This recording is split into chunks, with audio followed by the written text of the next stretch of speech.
अभ्यास का महत्व। एक मंदबुद्धि बालक की कहानी। Motivation story. प्राचीन समय में विद्यार्थी गुरुकुल में रहकर ही पढ़ा करते थे।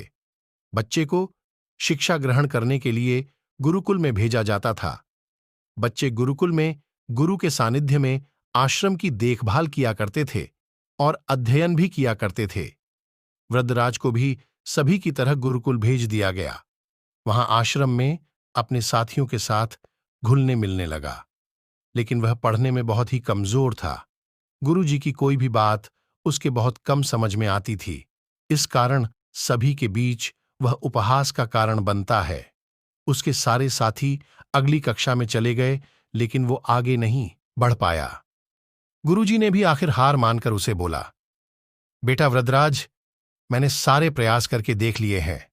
अब यही उचित होगा कि तुम यहां अपना समय बर्बाद मत करो। अपने घर चले जाओ और घर वालों की काम में मदद करो।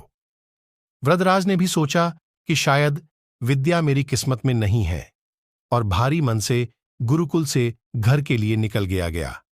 दोपहर का समय था। रास्ते में उसे प्यास लगने लगी। इधर उधर देखने पर उसने पाया कि थोड़ी दूर ही कुछ महिलाएं कुएं से पानी भर रही थीं। वह कुएं के पास गया। वहां पत्थरों पर रस्सी के आने जाने से निशान बने हुए थे, तो उसने महिलाओं से पूछा, यह निशान आपने कैसे बनाए? तो एक महिला ने जवाब दिया, बेटे, यह निशान हमने नहीं बनाए। ये तो पानी खींचते समय इस कोमल रस्सी के बार बार आने जाने से ठोस पत्थर पर भी ऐसे निशान बन गए हैं। वृद्धराज सोच में पड़ गया। उसने विचार किया कि जब एक कोमल से रस्सी के बार बार आने जाने से एक ठोस पत्थर पर गहरे निशान बन सकते हैं, तो निरंतर अभ्यास से मैं विद्या ग्रहण क्यों नहीं कर सकता।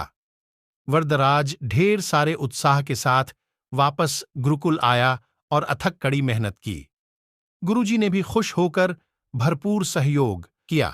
कुछ ही सालों बाद यही मंदबुद्धि बालक वृद्धराज आगे चलकर संस्कृत व्याकरण का महान विद्वान बना, जिसने लघु सिद्धांत कौमुदी, मध्य सिद्धांत कौमुदी, सार सिद्धांत कौमुदी, गीर्वाणपद मंजरी की रचना की। शिक्षा, मॉरल।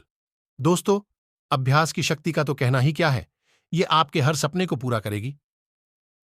अभ्यास बहुत जरूरी है, चाहे वो खेल में हो या पढ़ाई में या किसी और चीज में। बिना अभ्यास के आप सफल नहीं हो सकते हो। अगर आप बिना अभ्यास के केवल किस्मत के भरोसे बैठे रहोगे, तो आखिर में आपको पछतावे के सिवा और कुछ हाथ नहीं लगेगा। इसलिए अभ्यास के साथ धैर्य, परिश्रम और लगन रखकर आप अपनी मंजिल को पाने के लिए जुट जाएं। दोस्तों, आपको यह कहानी कैसी लगी? कमेंट में जरूर बताएं, और ऐसी कहानियों के लिए हमारे चैनल न्यू हिंदी स्टोरीज 8 को सब्सक्राइब करें। धन्यवाद।